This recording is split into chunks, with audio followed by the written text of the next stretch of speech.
Attention Spartans, this week's episode of Halo the Series is filled with shocking twists and turns. I'm Sydnee Goodman, and this is Halo the Series Declassified.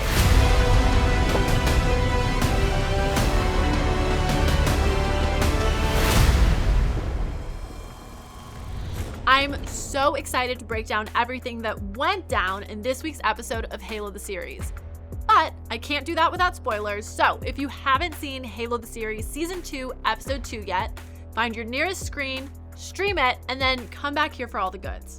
I mean it. Go, now. Stream it. Enjoy it. Okay, now that that's out of the way, can I just say I'm loving this season so far. Later, I'm talking to executive producer David Wiener. Also, we go behind the scenes to reveal how the makeup team uses their prosthetics wizardry to create Riz's look this season. But first, I'm so happy that I get to sit down with one of Season 2's newest additions, Joseph Morgan, who plays the mysterious Oni Colonel, James Ackerson. Take a watch.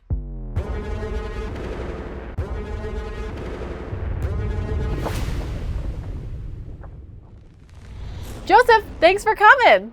Thank you so much for having me. Appreciate it. So excited to dive into this. But first, how excited are you to be joining the Halo universe? I grew up playing the games, and so I was familiar with a lot of the mythology and the characters and the settings.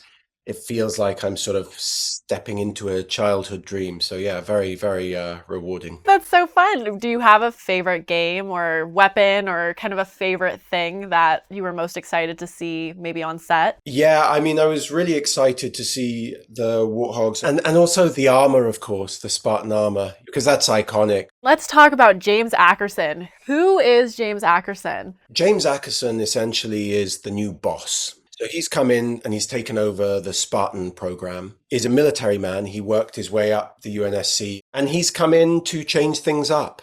Now, talk to me about Ackerson's relationship with John 117, the Master Chief. What's going on here? I like to think there's a sort of begrudging respect underlying the relationship, but certainly they butt heads almost from the get-go. Ackerson makes it no secret that it's his way or the highway. John doesn't like the challenge to his authority. And so immediately they're at odds. But, whereas John will come at something head on, he'll charge right into the battle. Ackerson likes to manipulate. He's really trying to play puppeteer. So how does Ackerson feel about taking over for Halsey? Those are kind of big shoes to fill. I think Ackerson's feeling confident when he shows up, very confident. Halsey left things in a right mess. And so I think he comes in, knowing how to handle the situation, knowing how to write things, and knowing what needs to be done for the greater good of humanity. And he's not afraid to do it, no matter the sacrifice. In the latest episode, you have 3 very powerful scenes with some of the most iconic Halo characters. The Master Chief, Halsey, Kai, and Cortana in one episode. So what was it like shooting those scenes? Ackerson seems to use a different style with each of them. As I said, he likes to manipulate and he gauges the situation and the person, and then he adapts and improvises to overcome the situation and to get what he wants out of that person and out of that situation. So he's slightly different depending on who he's talking to, because it's all a means to an end for him. It's so interesting from an audience standpoint because we don't know Ackerson. So it is interesting to see him put on these different masks because I don't know which one is a mask. There's real Ackerson in all of those moments, but also I don't think he knows where the core of him ends and the mask begins. Without spoiling anything, what's ahead for Ackerson? Oh, Ackerson has got a dark night of the soul coming up. He's, he comes in confident and full of pep, full of ideas, and he's forced to make decisions that he doesn't like, but there's no easy way out. And then we get to see how he reacts to that and how he potentially may find his way through that. Wow, a lot to look forward to, it sounds like. Yeah, it's a good arc. It's a really good journey. Amazing. Well, before we let you go, do you have anything that you'd like to say to fans? For me, the connection with fans has always been the most important part of being on these shows. And now with Halo, I can feel that they are behind this show. And it's just, I feel so utterly humbled by their continued support, but to receive that kind of affirmation and that kind of excitement, around it all is just amazing. So thank you so, so much from the bottom of my heart.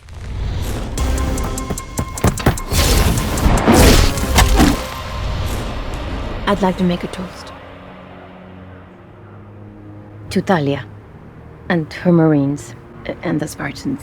Little cousin kicked some serious Covenant ass.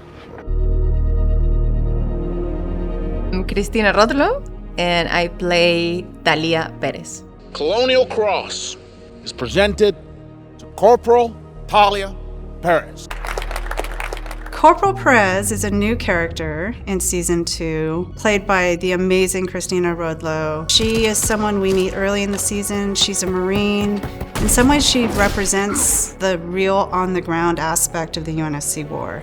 The Spartans are these incredible super soldiers, and they come in for these missions, and you forget that there are Marines on the ground who are fighting every single day in this very brutal conflict. She's not someone who's like a super experienced soldier at first, and we watch her evolve over the course of the season into someone who becomes very principled and really focused on why she fights. She comes from a big family, and that's the most important thing. In her point of view, the only way to protect them was to be part of the UNSC. She represents what does it mean to be a sort of regular soldier facing this like horrific enemy. You think about it every day. Doesn't get better. Just gets further away.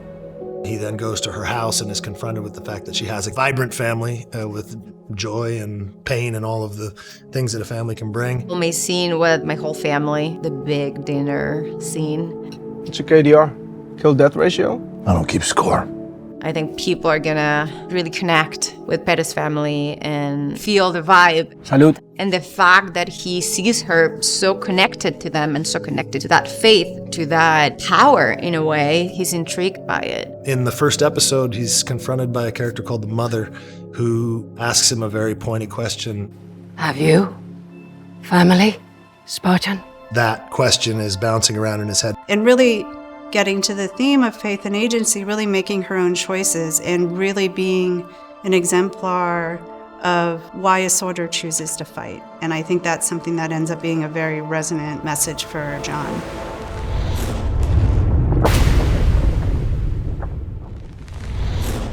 The Master Chief's life has a few more complications this season. Fortunately, I've got executive producer David Wiener here to help sort it all out for us. Thanks for being here, David. Thank you, Sydney. It's really great to be here. Yeah, so let's just jump into season 2. I mean, we're on the second episode. I feel like everything about this season is bigger and better. Can you talk about the scale of this season and maybe how that has affected every part of the creative process? Yeah, and Halo is a big show because it's a big, universe. And that takes place on a huge theater of war, which is kind of how you have to tell the story if you're going to kind of retain the spirit of the game. Well, and speaking of story, the Master Chief is experiencing a lot. There's a lot going on in his story. So talk to me about where he ended last season and maybe how his story arc has progressed so far in season 2.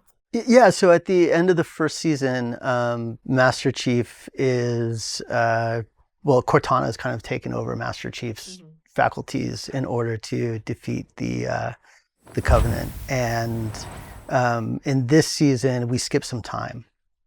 And what we learn coming into the season is that Master Chief and Cortana have been separated. What we look at in terms of Master Chief is like, what was the impact on him from that procedure, from that experience, from the absence of this partner. And so it was a great way to kind of start taking that relationship to a place that I think is more familiar to me as a fan. What was the decision, if you can talk a little bit on the time jump? Why 6 months and not a year or a month? It felt like enough time to be able to acknowledge everything that had gone before, but also to introduce the possibility that things had shifted a little. And not just for Master Chief, but for the other Spartans, for the UNSC itself. I'm glad you brought up the other Spartans because we're learning a lot about them so far this season. How did you flesh out their storylines? We're trying to tell the story honestly of what it's like to of a big conflict, and to tell that through the eyes of our soldiers. And not every soldier is the same. What Kai's contending with personally is different from what Riz is contending with personally, is different from what Vanek's contending with personally, and what Master Chief is. It's an epic story, but we want to tell it through the relationships. You kind of mentioned that, you've been a Halo fan, so maybe this question speaks to you. Why do you think the Halo universe is so important to so many people? It's the best universe. It's like you have this really immediate current conflict, and underpinning that, you have all of the wonder and discovery. There's no limit, I think. Yeah. And that's what people love about it. That's what I love about it. Well, David, thank you so much for coming by and being so generous with letting us into the process. It's my pleasure. It's my pleasure. Remember when Riz got really super injured in the season 1 finale? Of course, it was all part of the show, but man, it was so real. Fortunately, she's all healed up for season 2. Well, sorta. How did her remaining scars look so lifelike in the new season? I'm glad you asked. We've put together a behind-the-scenes peek at how they came to be. Check it out. Warriors think your scars are on the outside, but they're not. At the end of season 1, we leave Riz in quite a sorry state. She'd just been quite substantially injured from a Covenant weapon. And in season 2, we pick up where Riz is kind of having to deal with the repercussions of her injuries. How much longer are you gonna keep this up? I'm a Spartan, Kai. We're at war. Something quite monumental happens between the seasons, which is Riz takes her pellet out. And that has quite a huge effect on her ability to deal with her injury as well. Without the pellet, it's the first time that she's really experiencing physical pain. How bad is it? It's nothing. She's only ever been bred to be a Spartan, not born, because obviously she was stolen, but trained and augmented and indoctrinated to be this killing machine. Suddenly not being able to perform as well as a Spartan, emotionally something that she has to overcome. And we see that as the series progresses, her need to kind of understand and deal with that. Come on. Spartans never die.